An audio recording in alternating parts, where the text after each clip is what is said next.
the whole question of, first of all, what am I in service to, I think is really in many ways the deepest question. As someone becomes more conscious in any way, as they become more conscious, at a certain point, I think serving becomes a natural instinct. It's just a natural instinct when we have seen into ourselves enough to where we're not completely preoccupied with our own interior dramas. Sort of the natural thing that arises is just the desire to be of service, to be of use, to be of help. But that opens up a whole tricky area, a tricky domain, because often we can be in service also because we're divided. And in the world today, there's lots of things to be divided about. About the state of the world, state of the ecology, the way human beings treat each other, the hate, ignorance, and greed, wars, genocide, starvation, climate change. There just seems to be an endless number of things that the mind or the ego can go into opposition with. And that opposition will, of course, seem valid, right? Of course I have to oppose those who pollute the environment, the mind will think. Of course I have to oppose those, who are prone to violence, etc. And yet, as long as our service is being compelled within us by some sort of division, then it's weakened.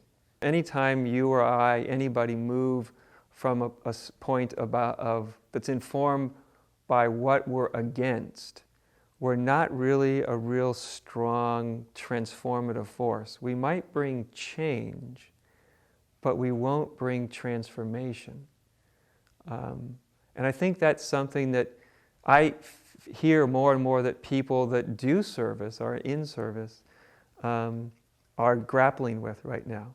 More and more people I talk to are starting to notice that what's important is not only the service that they do, the exterior kind of service they do, the help they give, the comfort, the reaching out, but what's also important is where they're giving it from inside.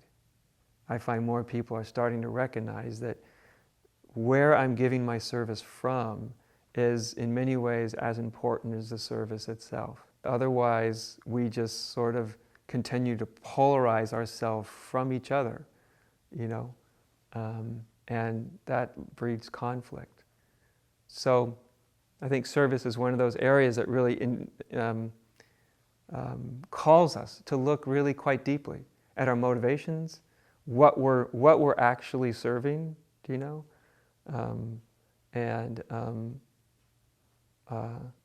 and how's the wisest way to go about it.